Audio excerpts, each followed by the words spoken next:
તો બીજી તરફ સાબરકાંઠા જિલ્લાના વાતાવરણમાં એકાએક પલટો આવ્યો છે। વહેલી સવારથી છવાયા છે કાળા ડિબાંગ વાદળો। હિંમતનગર વિસ્તારમાં વરસાદી છાંટા પણ પડ્યા છે।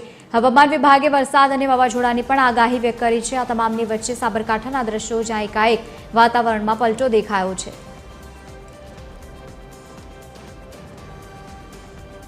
તો હિંમતનગર વિસ્તારમાં વરસાદી ઝાપટા પણ પડી રહ્યા છે। એકાએક વરસાદની જે પ્રમાણે આગાહી વ્યક્ત કરી છે। આજથી પ્રી મોન્સૂન એક્ટિવિટી જે 2 જૂન સુધી રહેવાની છે તેની અસર ગુજરાતભરમાં દેખાશે અને તેની જ અસર એક તરફ અમદાવાદમાં જોવા મળી હતી। વહેલી સવારથી જ કાળા ડિબાંગ વાદળો દેખાયા છે આકાશમાં અને બીજી તરફ સાબરકાંઠામાં પણ વહેલી સવારથી જ વાતાવરણમાં પલટો।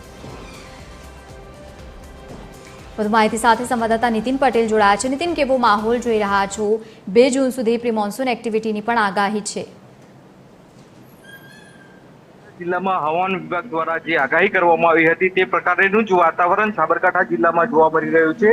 સવારથી જ સાબરકાંઠા જિલ્લાના ગ્રામ્ય વિસ્તારોમાં વરસાદી માહોલ પણ જોવા મળ્યો હતો।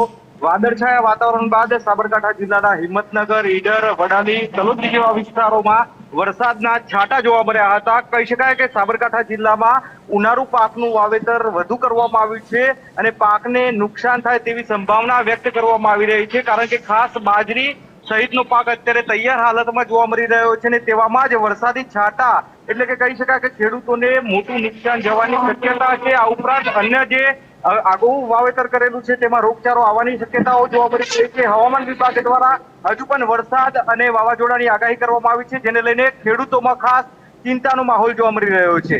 બિલકુલ નીતિન, આભાર સમગ્ર માહિતી સાથે જોડાવા બદલ। તો એકાએક સાબરકાંઠામાં વાતાવરણમાં પલટો દેખાયો છે। આ તમામની વચ્ચે હવામાન વિભાગે પણ વરસાદની અને સાથે જ ભારે પવન ફૂંકાવાની પણ આગાહી વ્યક્ત કરી છે।